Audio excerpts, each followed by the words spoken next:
So,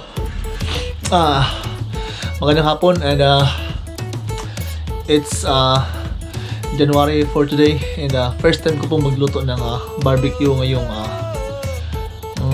buwan. Dapat po ngayon kasi is sobrang lamig na and then mahirap na po lumabas ng bahay. So, nung check ko po yung weather is it says +2. So, naisipan ko po na magluto ng barbecue sa labas ng bahay kasi yung mga ganitong weather po is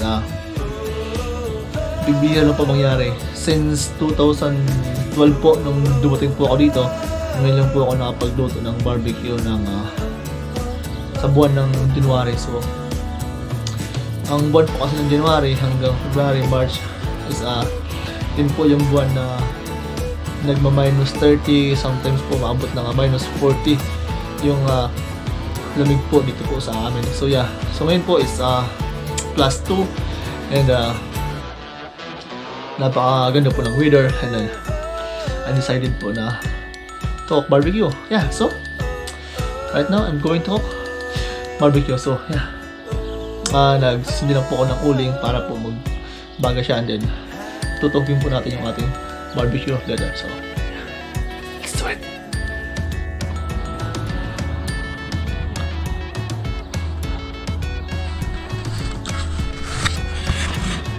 Yeah, so yan po yung malaking pizza.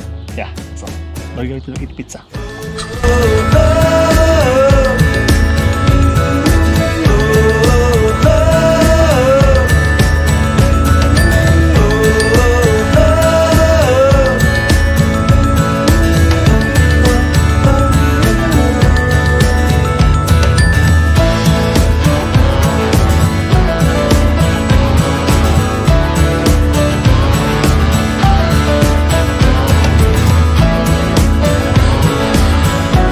So now we have pizza ice.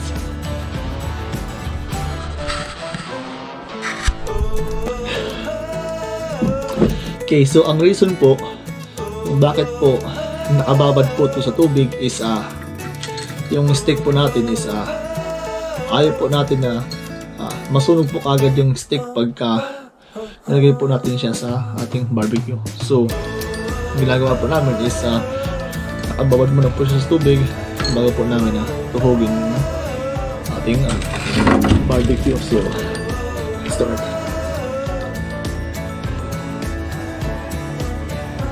Yeah, so it was the first time na nag-barbecue po tayo ng January.